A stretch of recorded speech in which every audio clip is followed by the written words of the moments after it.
Sekalipun melalui 4 tahun yang penuh ketidakpastian akibat perang dagang dan setahun pandemi global, petani di berbagai penjuru Amerika masih mendukung Presiden AS Donald Trump. It appears that the president's chances grow dimmer day by day. I certainly think that you could see instances of fraud and manipulation, but I find it hard to see that there would be that on the scale that would be needed to turn it around.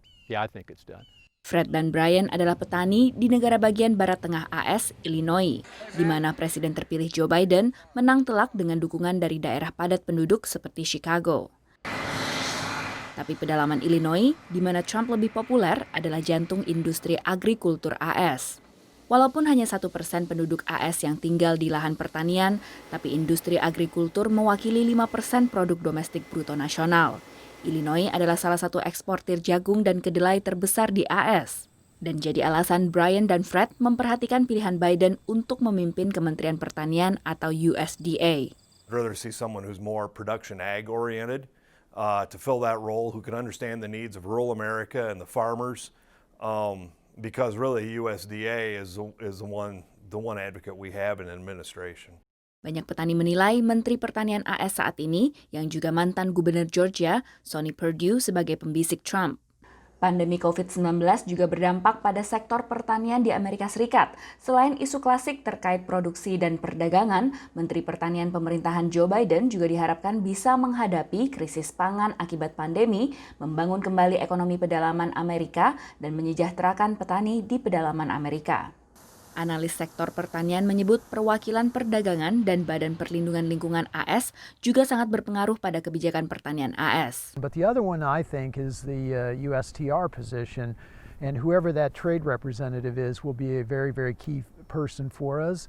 Closely followed by that would probably be who the director of the EPA is. Sektor pertanian di AS juga sangat dipengaruhi kebijakan perdagangan. Selain Kanada dan Meksiko, Tiongkok adalah mitra dagang terbesar ketiga AS. But there's a lot of unknowns, especially when it comes to China. And as you know, China is the big player in the game when it comes to the dollars and the purchases they make.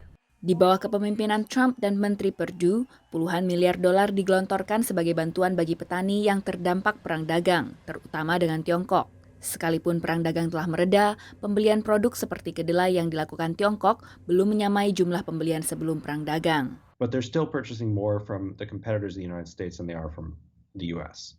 Analis menilai dampak dari kebijakan perang dagang pemerintahan Trump mungkin baru akan dirasakan setelah Trump tidak lagi menjabat. Yeah, Biden is in a better position when it comes to trade policy, in some sense, in a negotiation sense, because of the actions that the Trump administration has taken. At the same time, though, it's been quite disruptive.